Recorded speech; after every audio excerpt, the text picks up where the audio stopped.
everyone. Welcome into another video podcast with East Alabama Works. I'm Carl Brady, Program Manager for East Alabama Works. And as you know, we are the regional workforce development folks for Region 2 of the state of Alabama. We represent 7 counties here in the state of Alabama. We work with business and industry to help them identify things that they need in the workforce, and then we kind of facilitate relationships, basically. We go back into the community and let people know what needs to be done to strengthen our workforce so that our local industries and employers have strong numbers, educated numbers, and strong folks who are available for the workforce. Today, we're going to talk a little bit about rural workforce development and rural industrial development with our Department of Commerce, Alabama Department of Commerce Rural Development Manager, Brenda Tuck. Brenda, welcome to the podcast. Thank you so much, Carl. We really appreciate you having us on today and for the discussion and promotion of rural Alabama. I think it's going to be very interesting for a lot of folks because we hear a lot about industrial development, but we don't always know the inside track of how industrial development happens because most of it's so secretive. We've all signed all the NDAs and non-disclosure agreements and things like that. There are things we know, but we can't talk about because property prices will go sky high if somebody finds out who it is asking about the property. And there are just all kinds of reasons that a lot of the industrial development process is not out in the public as soon as it starts. But I want to talk about the rural areas of the state of Alabama. The governor's office and Department of Commerce have identified, is it 40 counties that you guys want to, I'm sorry? We do have 40 counties, yes. 40 counties, yeah. 40 counties that are considered rural counties, population less than 50,000. And that's your focus, is to try to bring business and industry into those rural counties. Why are we focusing on our rural counties? Why is that a special focus for the state? Well, as a former rural developer for almost 20 years, I can tell you it has its unique challenges. If you're in one of the bigger metro areas, so often everything you need is right there at your fingertips. You have a lot of resources in and close to you. When you're in a rural county, sometimes those resources are further away. You may not have the staff that someone in a larger area would have. So you have less resources in many ways. So to get and make sure that these rural counties are ready to compete, this office was formed. I love the fact that in the legislation, the legislation defined who we work with. A lot of people are, ask, well, how did you decide which 40 counties? Well, I didn't. Commerce didn't. The legislature defined that for us. And that pretty much mirrors a lot of the USDA rural development definitions and other definitions that are around for rural. And they're also known as targeted. So if you hear that word as well, rural and targeted are interchangeable, basically. But the focus being, do we have the resources and the knowledge and everything in those communities and counties that we need?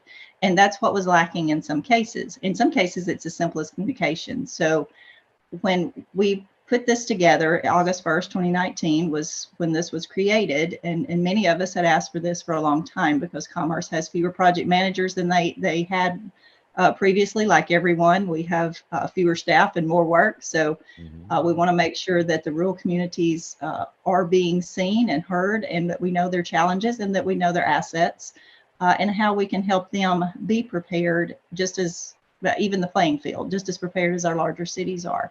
So that was the focus for us, to provide technical assistance through this office, where that their sites and buildings are ready, their information is ready, the person is ready with their local team. So a lot of individual development in each county.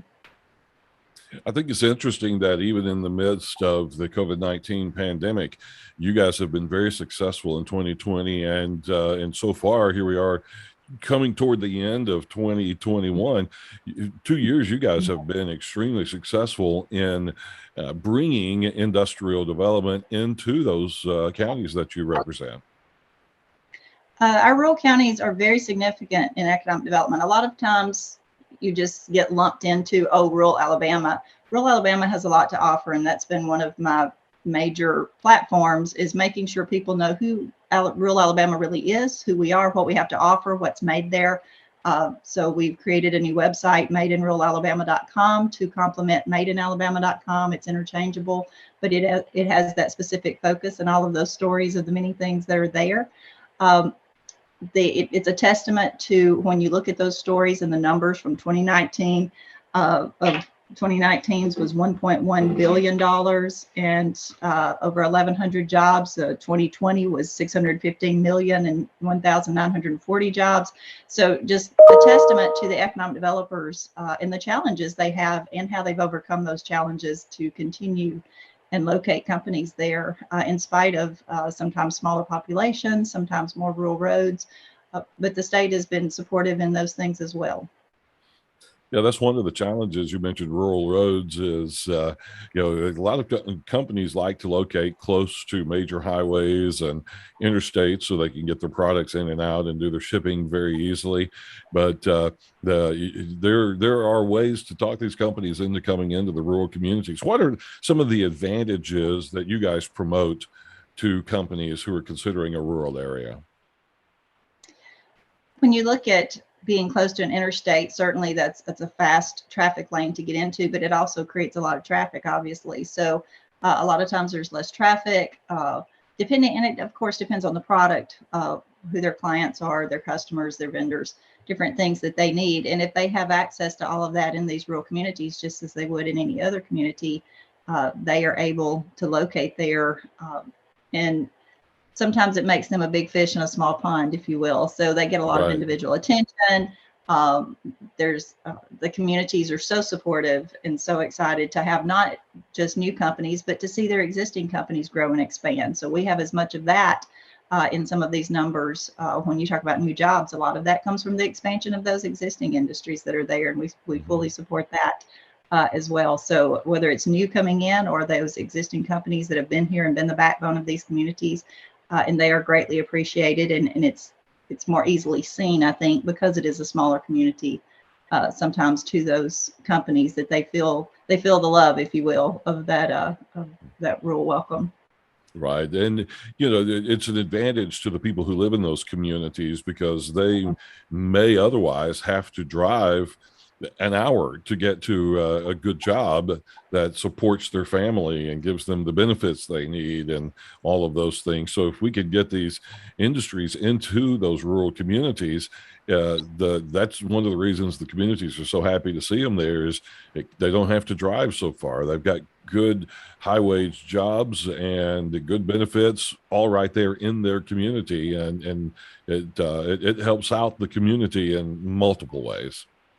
Absolutely. And I would be remiss not to mention a great part of a partnership, obviously, is that of the regional workforce councils and what you guys do every day, because you're able now to come into these rural communities to make sure those schools, those technical programs, those business programs, whatever, that they have, and create new things that they may not have that would be in support of their local industries and any industries that might be interested in coming into those areas. So the partnership we have and the support from our governor, from our legislature to create the rural development office that we have here at Commerce now, in cooperation with everything we've done over the past years with the regional workforce councils and the support of Commerce in that direction as well, and how we're all under the same house now, I think really speaks volumes to the support of this from the state of Alabama for the entire state. And for the first time in this particular manner, there's always been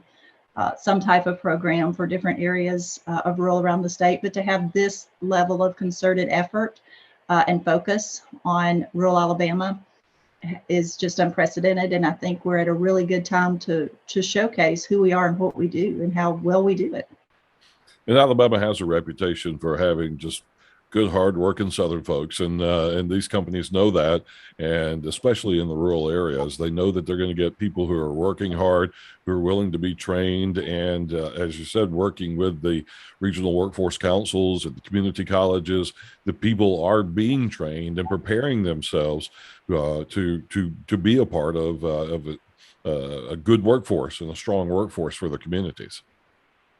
That's right. And when you look at someone living in a rural community, most of the time they're there by design. Either their family lives there or they have a history there in some way. And so they want to stay there and they want to have a good job there. And they may be willing to live there and travel. We see a lot of that on our commuting patterns. And that's a huge selling point for our rural counties, that we do have a lot of people driving out to various jobs in other places. And that does give them an opportunity, a trained workforce that may want to stay home. Given the opportunity. So when these companies expand, or whether it's a new company coming in, that's always a consideration that they look at, is how many people are already driving out that would like to work closer to home. And then of course, those backfill if those jobs are changed from the ones driving out. It's interesting to see in the latest unemployment numbers, at least here in Region 2, the rural counties are starting to see better unemployment rates than the metropolitan areas. So is that making rural development a challenge for you guys? Because you're having some success, people are going to work, and it's kind of dropping the availability of some of the workers. Talk about that a little bit. A lot of times people only focus on that unemployment number and taking into context what that really is. There are a lot of people not in that number. So we have a great population that's not in that number. Some of those are wanting to go back to work now. It might have been a stay-at-home mom. It might have been someone out of the workforce for a variety of reasons, but they are not even counted in that number. So there are still people there. And programs like you have there at the Regional Workforce Council help identify those. Our new apprenticeship focus from the state that's vastly in a lot of these rural areas is really helping people see the opportunities that are out there, and some of them deciding they want to go back and get into something again. And so we're pulling from non-traditional sources, I guess, is the best way to put that we may not, but for a long time we only looked at that unemployment number, but we do look at those people coming out. And so they're able to work closer to home. We have the non-traditional, or those wanting to get back into the workforce, in addition to the few that are still unemployed in that unemployment number. So then there's that pipeline of K-12 that every year there's these students coming out. Some go to college. We want those to go to college and universities. We want our doctors and lawyers and other professionals to be trained and to come back into the workforce. And we want to give them the opportunity to work close to home if that's what they like to do. And all of our efforts do that. So, but at the same time, we have a lot that come out of school and they're just ready to go to work. And because of the programs you guys have that start in sometimes 9th and 10th, I know the focus starts in educating them long before that, but some of those specific programs that help train these individuals who before, it's kind of like the dual enrollment for academics, where a student could go to a university and have 1 or 2 years under their belt. Now we have the technical program doing the same thing, where that they can come out of a high school with a 2-year degree almost, or certificates at least, showing that they have the skills to go into that workforce and do something they want to do. And those are some very lucrative careers, as you well know. But being able to see the wage boards that you guys put out at these events that you do, and talk about the opportunities that are in these rural counties that may be overlooked, and even educating down to the point of, if you look at, for example, a paper mill, if you ask a student, what do you think about a paper mill? They think about a guy in a hard hat and a tool belt and his boots and climbing a ladder or going down into something. But then there's also the graphics design people designing their packaging. There's the IT department. There's the finance department. There's all these other professional careers and those who only require a 2-year degree or some certification or skill training that are also there. So everything you guys are doing complements what we're doing in expanding that focus of who rural is, what the opportunities are, and what we can do there. And even though a lot of our rural counties do have an interstate that runs through it for a variety of reasons, some of that has not been developed. And then, of course, we have the new I-22 corridor that runs through some of our other counties as well. But even when there's not an interstate, there are good U.S. highways there, and they take great pride in keeping those highways clean, keeping them safe, and making sure that route is open. And fortunately, because it is a small community, there's usually a person that they have their cell phone number they can call if there's a problem. So that's always, that personal connection is always good.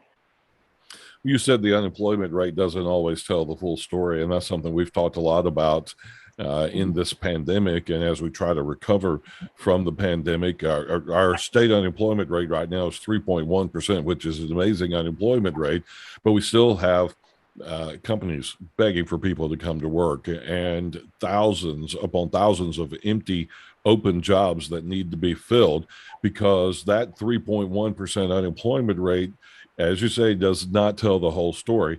We were looking a lot more at our participation rate, and our participation rate here in Alabama is just over 56% right now.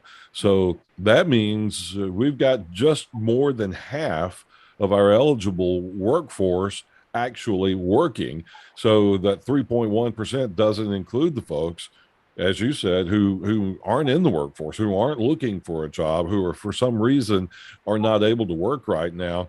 And that gives us the opportunity to talk about barriers and workforce barriers, which to me seem to have a tendency to be a little harder to overcome in some of the rural communities. We're talking about transportation. You'd be surprised to know how many people, how many families only have one car, so only one member of the family can work, or they don't have a car at all. Or in the state of Alabama during the pandemic, more than 1,000 child care centers shut down, and many of those have not come back. So most child care centers have a waiting list. Parents can't get their kids into a child care center so that they can go back to work. So somebody's having to stay home with the kids.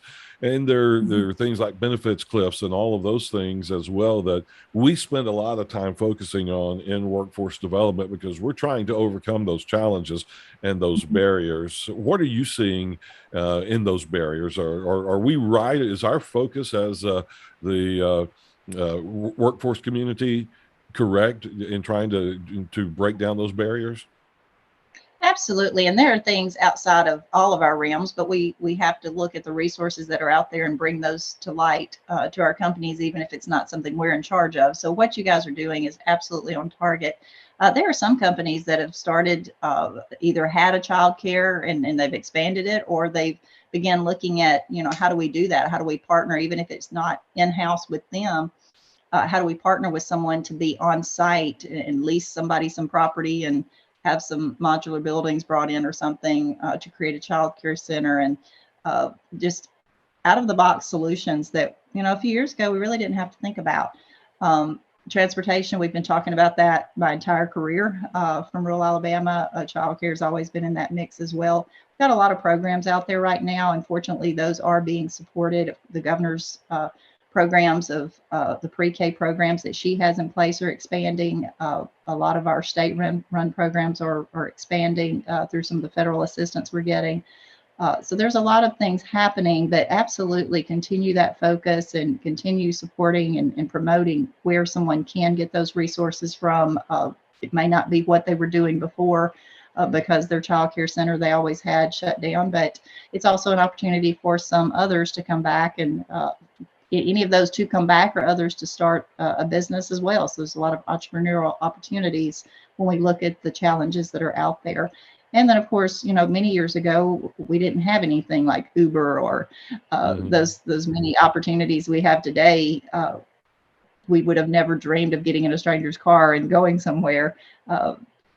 Clicking apps didn't exist. So we have a lot of options today. We still have our traditional options, our regional planning commissions and the programs that they run, and a variety of others. And you guys promoting those is absolutely what we need to continue to do, and educating those workforce and companies to promote those workforce opportunities that they have. Absolutely, and we're proud of what's happening in our community and in our region. I'll mention Wellborn Cabinet as a shining example down in Ashland of trying to help their employees overcome these barriers. Wellborn has a child care facility on site that is a full-fledged licensed educational child care facility, and they recently expanded that facility as well. So that's one of the benefits of being an employee of Wellborn, because Ashland's out in a rural area out in the middle of nowhere. You can bring your kid to work with you, bring your children to work, and they're right there on site where you are. And that makes a huge difference for many of their employees. And they also have some transportation programs they have tried where they've had vans that locate in different communities where you can commute to work with a group of workers who are on your same shift, share the van and that kind of thing. And so they're not the only company, but they're like one of the shining companies that I'm aware of that's really making an effort to help their employees to fight those barriers. Absolutely. And in some ways they were before their time. Now it's always been a focus kind of in the background that we always tried to bring to light. Obviously the pandemic and all the things that you've mentioned caused that to be much more exacerbated and much more in the news. So to see companies like Wellborn that have already done that and taken that initiative to say, how can we help you help us by coming to work? Their foresight to have done those things is really incredible. And then and you have the ability to get your lunch, right, the hot lunch right there on site at a very reduced rate. I've eaten in that cafeteria. It's very good. And we've toured that facility and very vertically integrated. So they have a lot of what they need from the top down. And so a lot of our companies are looking at doing things non-traditional that they haven't done before. And that's a good example of how to do it and do it well. We have a company in Mumford, Alabama Specialty Products, that we do a lot of work with, and they're kind of rural. There's nowhere other than a Jack's to go for lunch if you're going to leave the facility for lunch. So they have a cafeteria as well with a chef, and they provide, like you said, hot meals for their employees through the day. So anytime we're having a meeting with the folks at Alabama Specialty Products, we always try to schedule it around lunchtime and go eat in the cafeteria while we're there, because we know it's going to be good. That's right. That's right. And again, it's a non-traditional way. You know, companies haven't always thought that through. But when you are in a rural community and you need to be all things to all people to some degree, then that's some of the challenges and opportunities that people are taking advantage of to do things a little bit differently.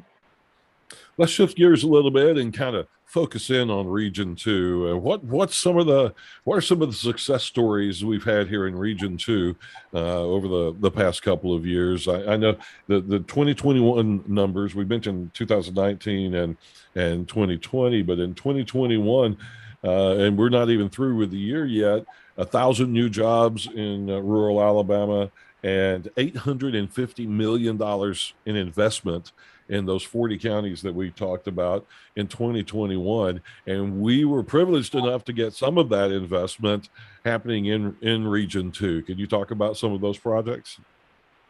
One of the things we like to do is make sure people know where to find this ongoing information. We are actually about to, on this new Made in Rural Alabama site, we are actually about to put all of our new and expanding industry reports going back to 2012 by year, by county, and there's a summary, and then there's an expanded form onto our website. So you can go in and look at your counties, figure out exactly what it is that you want to do there.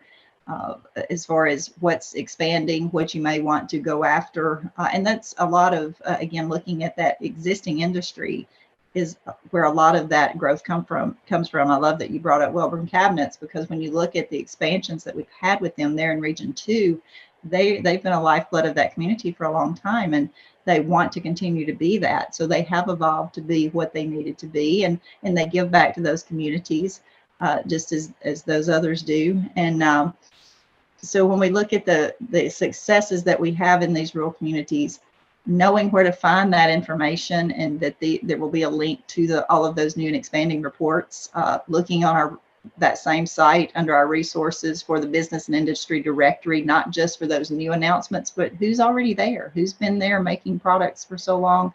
You can see all of that on our new website. So we just appreciate all of those new businesses that come in, but we absolutely appreciate those who have been here all this time. And again, Wellborn is, I know we keep saying that, but they're just such a great example of that in Region 2. Some of our other counties in Region 2, one didn't have an economic developer in August of 2019 when I came on board. They have now established that office, so we've helped them do that and rise to the occasion, and they've had projects coming in looking at their sites now, and they're getting more sites put on the database. And sites is one of the reasons why you've had success in some of these areas, because either the existing companies have space and room to expand, or there is space, properties, buildings available that are on our EDPA website, which houses all of our inventory. so that we can have the opportunity to invite new businesses in. And even if it's an existing business that may not expand right on their current property, they have some additional properties there in the county or nearby that they can do that on. So knowing that these communities are prepared and ready to compete, that we've been able to help them with the information that they have to have, the presentations, the local developers have their local economic team on board and educated and ready to go. That's made such a big difference for all of these projects throughout the state, and even there in Region 2, especially, to be able to have the successes like Weldon Cabinets. And I just want to mention a few of these projects here from Region 2. Randolph County seems to be really active here lately. The Mohawk Industries, which has been a part of Randolph County for a long time in Roanoke, is creating 130 new jobs in expanding its facility, making yarn for the carpet industry there. They are going to reach a total of 300 new hires with their current project that they're working on. Also, Steel Fab is in Randolph County in Roanoke. They have a $24 million expansion going on that's going to create about 30 new jobs there. And a company called Geldwin is adding a new production line to make patio doors. They already make windows and some things like that. This is in Wedowee, and that's 40 new jobs that are coming there. So this kind of stuff is happening throughout rural Alabama, and it's thanks to the governor's office, the legislature, Department of Commerce, and the work that you do and your office does to bring focus on those rural counties. And I keep hearing at all the meetings that we all go to that Alabama's leading the way in the entire country. People are looking to Alabama for advice on how to do this. It feels good to be on top of the list in Alabama on something for a change. And in industrial development and workforce development, the state of Alabama is leading the way in what we do.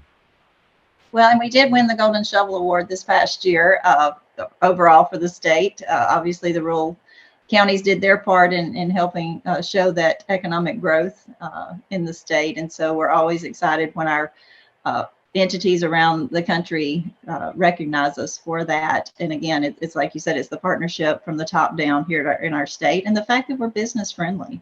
We're pro-business.